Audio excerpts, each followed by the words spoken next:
विधानसभा में पंचायत चुनाव में ओबीसी आरक्षण को लेकर स्थगन प्रस्ताव पर चर्चा हुई है।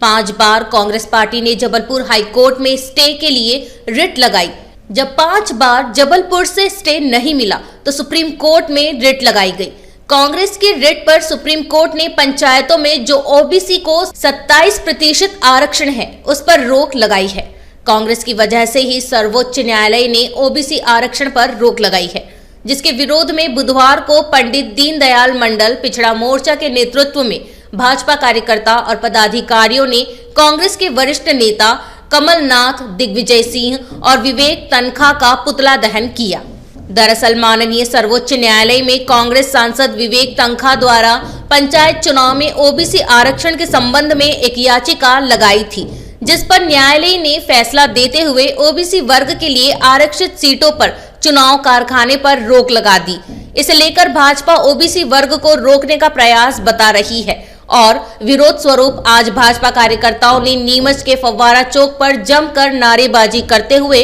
प्रतीक स्वरूप प्रदेश के वरिष्ठ नेता कमलनाथ, दिग्विजय सिंह और विवेक तनखा का पुतला दहन किया। इस अवसर पर बीजेपी जिला अध्यक्ष पवन पाटीदार, मंडल अध्यक्ष मधुसूदन राजौरा, जीतू तलरेजा, मोमू लालवानी, दारा सिंह यादव, योगेश जैन, अनुज चौहान सहित कई भाजपा कार्यकर्ता पदाधिकारी मौजूद रहे। जी वैसे बताइए, आज किस बात को लेकर के कमलनाथ और अन्य नेताओं का पुतला जो है भाजपा कार्यकर्ताओं द्वारा यहाँ पर फूंका गया है, क्या है पूरा मामला? देखो, कमलनाथ, दिग्विजय सिंह, कांग्रेस का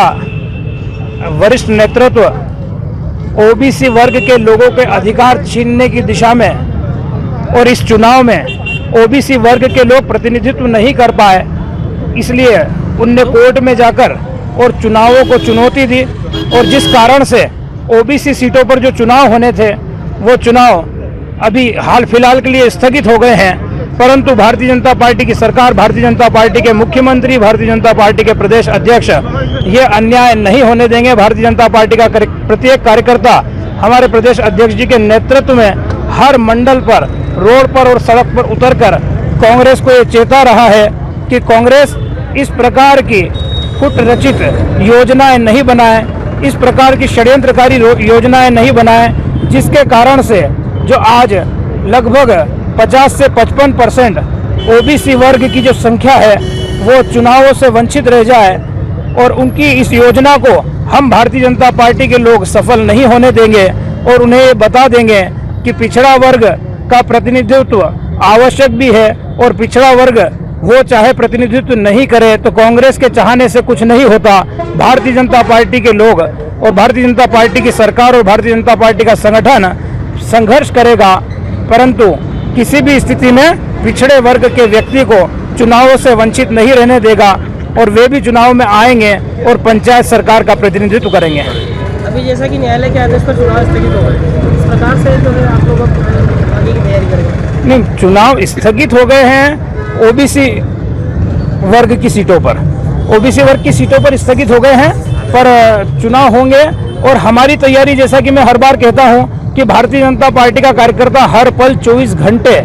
तैयारी में रहता है और इसलिए तैयारी में रहता है कि लोगों की सेवा करना, इसके लिए हम लोग राजनीति में आए हैं और इसके लिए भारतीय जनता पार्टी काम करती है। चुनाव लड़ने के लिए भारतीय जनता पार्टी काम नहीं करती है और उस बात को समाज भली भांति जानता है और जो बरगलाने का काम कांग्रेस और अन्य दल कर रहे थे, लेकिन अब समाज किसी भी स्थिति में उनकी बातों में नहीं आने वाला है। इसीलिए हर जगह पर भारतीय जनता पार्टी आती जा रही है और कांग्रेस जाती जा रही है।